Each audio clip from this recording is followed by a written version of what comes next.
ನಾನು ಒಂದು ಸಮಾಜಕ್ಕೆ ಸೀಮಿತ ಆಗಿರ್ತಕ್ಕಂಥ ವ್ಯಕ್ತಿ ಅಲ್ಲ.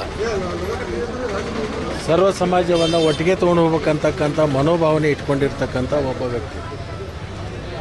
ನನ್ನ ರಾಜಕೀಯ 25 ವರ್ಷದ ಉದ್ದಕ್ಕೂ ಕೂಡ ಜಾತ್ಯತೀತವಾಗಿ ನಡ್ಕೊಂಡು ಬಂದಿರತಕ್ಕಂಥದ್ದು ಬಹುತೇಕ ನಿಮಗೆಲ್ಲರೂ ಅನೇಕ ಸ್ನೇಹಿತರಿಗೆ ಗೊತ್ತಿರ್ತಕ್ಕಂಥದ್ದು.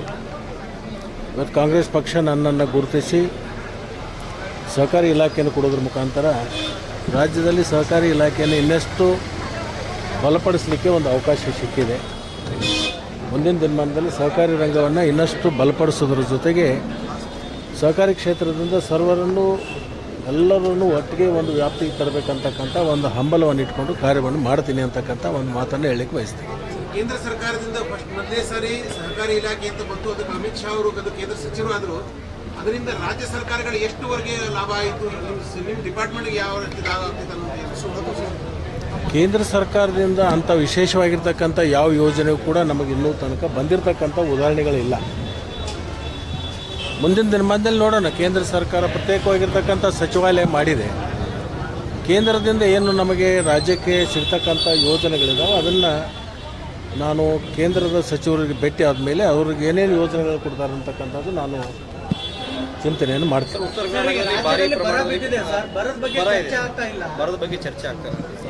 ವಿರೋಧ ಪಕ್ಷದವರು ಬಹುಶಃ ಈ ಅಧಿವೇಶನ ಪೂರ್ವದಲ್ಲಿ ಅನೇಕ ತಂಡಗಳನ್ನು ಮಾಡಿದರು.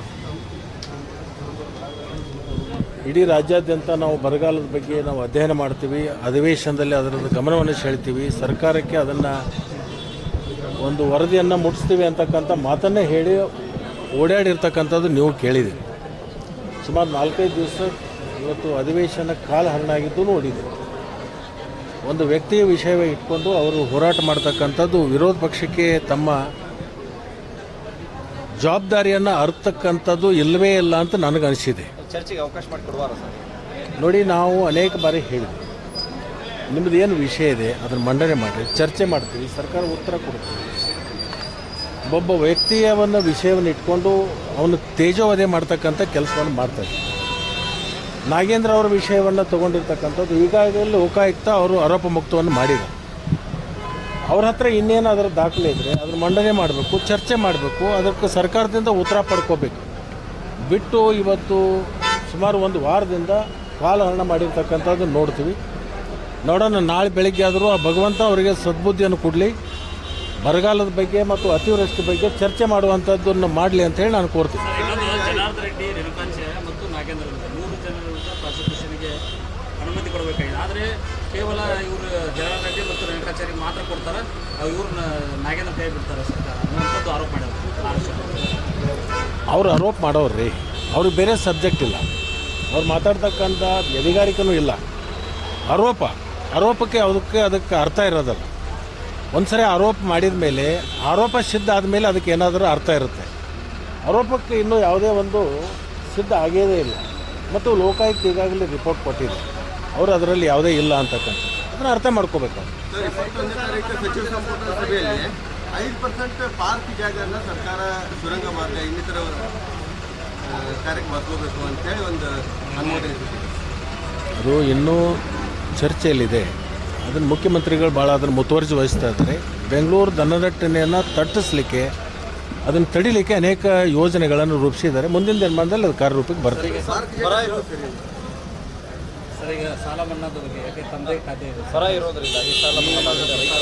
ನೋಡಿ, ಇನ್ನೂ ಕೃಷಿ ಇಲಾಖೆ, ತೋಟಗಾರಿಕೆ ಇಲಾಖೆ, ರೇವಣಿ ಇಲಾಖೆ ಸಂಪೂರ್ಣ ವರದಿ ಕೊಡಬೇಕು.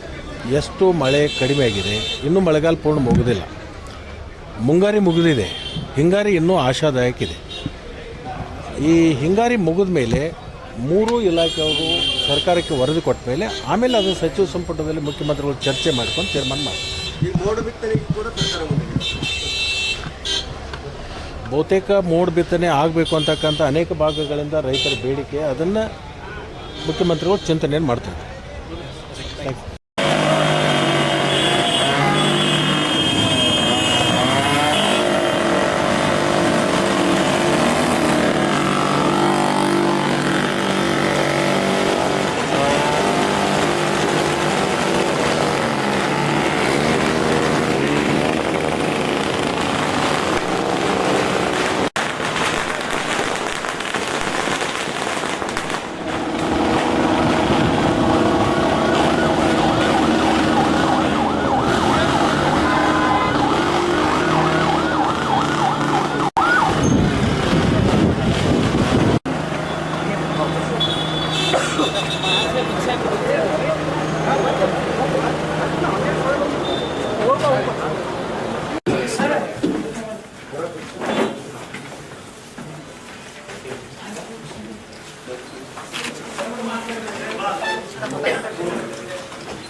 ನೀವು ಸರಿ ಮುಂದೆ ಸರ್.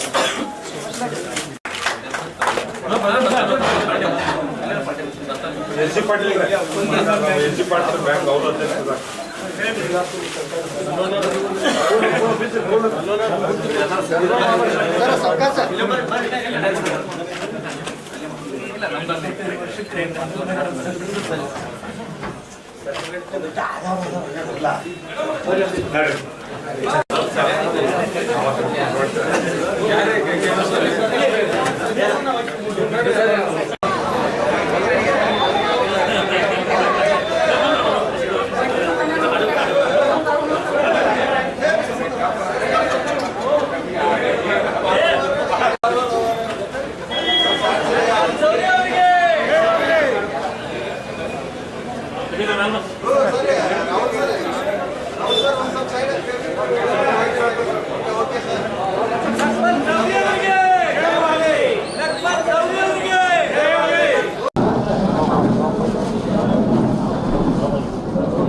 ನಂತರ ತೀರ್ಮಾನ ಮಾಡಬೇಕು. ಈಗ ಪತ್ರಿಕಾಗೋಷ್ಠಿ ಉದ್ದೇಶಿಸಿ ಮಾನ್ಯ ಸಚಿವರು